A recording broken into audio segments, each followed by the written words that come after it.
그리고 이제 두 번째, 거짓말할 때에 대해서 말씀드릴게요.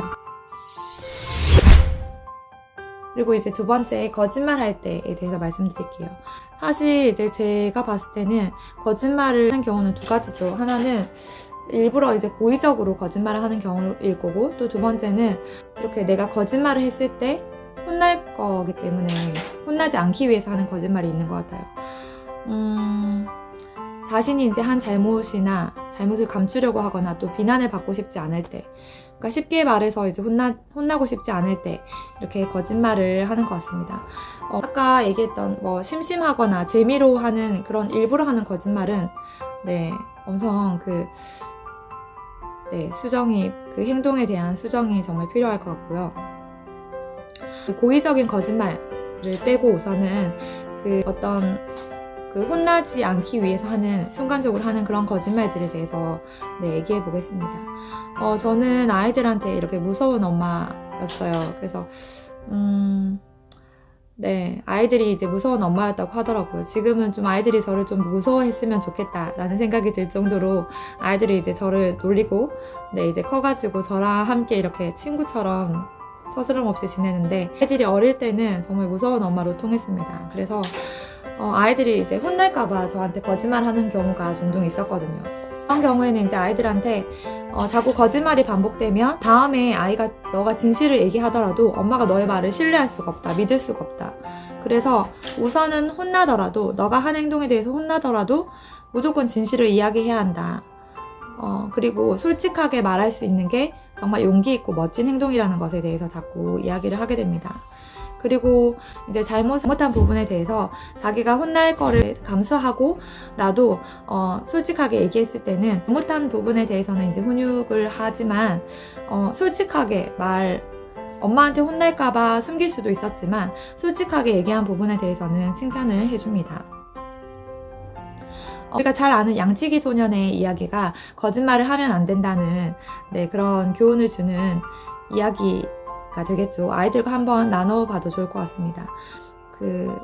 저 같은 경우는 거짓말에 대해서는 그때그때 이제 꼭 매를 들어서 체벌을 했었는데요. 그래서 이제 아이가 잘못한 부분에 대해서 동의를 하고, 그 다음에 엄마에게 사과를 하고, 그 다음에 이제 체벌을 했던 것 같습니다. 체벌을 할 때는 저는 엉덩이나 손바닥, 종아리 이런 중에서 이제 이렇게 선택하도록 하고, 아이가 선택하도록 하고, 그리고 몇 대를 맞아야겠는지 아이한테 또 얘기를 하라고 합니다. 대체로 한 대, 많아야 2대, 3대를 얘기하는데, 그때는 매를 몇 대 때릴지, 그리고 잘못의 경중에 따라서 제가 이제 조절을 해서 아이를 체벌하는 것 같습니다. 그리고 이제 체벌을 하고 나서 역시나 아이를 이렇게 안아주면서 함께 얘기하죠. 엄마도 너를 안 때리고 싶고, 그리고 안 때리는 게 엄마도 편하지만 근데 너를 사랑하니까 너가 똑같은 잘못을 반복하면 안 되기 때문에 매를 드는 거야 라고 얘기를 하면 아이도 이해를 하더라고요. 어쩔 때는 정말 같이 울면서 때릴 때도 있었던 것 같습니다. 성경에 매를 들면 그 교훈이 그 몸의 뼈에 깊이 이렇게 박힌다고 하는 말씀이 있는데, 그게 정말 맞는 것 같고, 사실 저도 체벌을 받으면서 이렇게 자랐잖아요. 중간에 과도한 체벌을 받기도 했지만 그것이 무조건 매는 잘못된 것이야 라는 생각보다는 저는 적절한 훈육과 체벌은 필요하지 않나 라는 생각이 듭니다. 대신에 이제 체벌을 할 때는 손을 직접적으로 사용하지는 않는 편이고요. 왜냐하면 손을 사용하면 내 감정이 그대로 이렇게 들어가는 것 같더라고요. 그래서 이제 도구, 매를 사용하는 편이고, 그리고 이제 엄마 안에서 감정 정리가 잘 돼야 되는 것 같습니다. 그래서 나의 어떤 화남이나 나의 어떤 분으로 인해서 체벌하는 것이 아니라 그 아이의 잘못으로 인해서 체벌하는 것이 중요한 것 같고, 특히 저희 가족의 이제 제가 중요시하는 것 중에 하나가, 형제끼리도 이렇게 목 위에는 손을 대지 말라고 하거든요.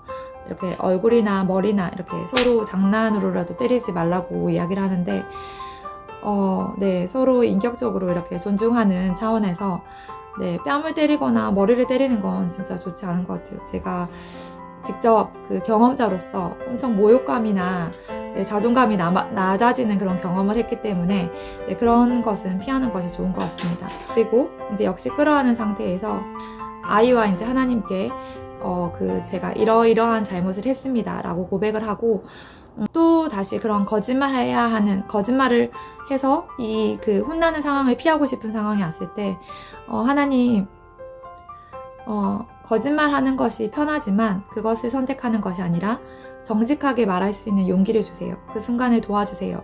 이렇게 도우심을 구하고 또 기도로 훈육을 마칩니다. 마지막으로 부모에게 불순종할 때, 사실 부모와 자녀 관계에서 제일 기본적인 자녀의 의무라고 할 수 있는 게 바로 순종이죠. 샬롬 메이슨이 그 가정교육에서 한 이야기를 한번 읽어드릴게요. 아이가 순종해야 하는 동기는 내가 그렇게 말했으니까 이거 해라 저거 해라 같은 자의적인 것이 아니라, 자녀들아 주 안에서 너희 부모를 순종하라 이것이 옳으니라 라는 사도적인 명령 때문이라는 것을 알게 될 것이다 라고 격려하고 있습니다. 샬롬 메이슨이 다룬 순종의 습관들 장에서는 엄마들에게 자녀들의 순종 습관 방법을 아주 고상하게 제안하고 있습니다. 순종은 자녀의 온전한 의무이고, 부모는 아이가 스스로를 강제하여 법을 준수하는 존재로서 자발적인 순종을 하도록 훈련시키기 위해 임명된 대리인이라고 이야기하죠. 그래서 저도 약간 이제 기도를 하는 것도 마찬가지고 이런 개념인 것 같아요. 그러니까 내 말이 부모인 나의 말이 내가 그렇게 얘기했으니까 너가 이렇게 해야 돼. 이런 게 아니라 이제 부모도 순종해야 할 권위가 있다는 거죠. 더 위의 권위. 그래서 우리도 하나님께서 이 자녀를 우리에게 맡기셨다는 것을 믿고 있기 때문에 이 자녀를 어떻게 주의 말씀과 교양과 훈계로 양육해야 할지 늘 지혜를 구해야 하는 것 같고, 그래서 부모도 순종해야 하는 그 위의 권위, 그리고 그 권위로부터 파생된 그 부모의 권위, 자녀가 순종해야 하는 부모의 권위, 그렇기 때문에 그것을 함께 인정하는 시간, 그리고 함께 도우심을 구하는 시간이 그 기도 시간으로 아이들에게 이렇게 교육되는 것 같습니다. 그래서 저희 큰아들이 이번에 입교식을 이제 하면서 저희 가정에서 가까운 지인들을 초대해서 이제 입교 파티를 했는데요. 그때 이제 자기가 신앙 고백문을 적어서 이렇게 발표를 했습니다. 그때 교회 동생이 이제 얘기하는데 인상 깊었다고 하는 말이 뭐냐면, 하나님께서 하나님 대신 양육자로 이제 붙여주신, 대리인으로 붙여주신 엄마와 아버지와 어머니 말씀에 순종하게 해달라고, 이런 그 말을 붙여서 동생이 감동을 받았다고 하더라고요. 아이가 은연중에, 무의식 중에 이제는 그런 개념이 형성이 된 것 같습니다. 엄마의 잔소리나 또 피곤한 상황을 피하려고, 또 편하기 위해서 엄마에게 순종하는 것이 아니라, 그 순종하는 것이 옳기 때문에 아이가 그것을 의지적으로 선택해서 순종해야 한다는 것. 그것이 중요한 것 같습니다. 저는 아이들이 이제 어릴 적에 이 아이를 인격적으로 대해야 한다는 그런 이유로 아이들이 해야 하는 일에 대해서 이렇게 세세하게 이유를 설명하고는 했었습니다. 그 납득을 시켜서 이 아이가 어떤 일을 해야 하게끔 하는 것이 이 아이를 인격적으로 대하는 방법이라고 생각했었거든요. 그런데 이제 우리 부모도 어떤 법에 대해서는 그것이 옳기 때문에 그저 지키는 것들 있잖아요. 거짓말하지 않아야 된다, 살인하지 않아야 된다, 도둑질하지 않아야 된다. 이런 것은 어떤 이유를 설명할 필요 없이 그것이 옳기 때문이잖아요. 그것처럼 아이가 마땅히 취해야 할 행동들에 대해서는 예전처럼 구구절절 설명하지 않고 그저 그것이 옳기 때문이라고 이제 이야기합니다. 우리 자녀들이 부모에게 순종하는 건 역시 왜 순종해야 하는지가 아니라, 부모에게 순종하는 것은 곧 부모에게 부모의 권위를 주신 하나님께 순종하는 것이 되니까요. 예를 들어서 왜 거짓말을 하면 안 되나요? 왜 다른 사람을 괴롭히면 안 되나요? 하는 등의 그런 질문에는 단지 그것이 옳으니까 라는 이유만으로 충분하다는 것입니다.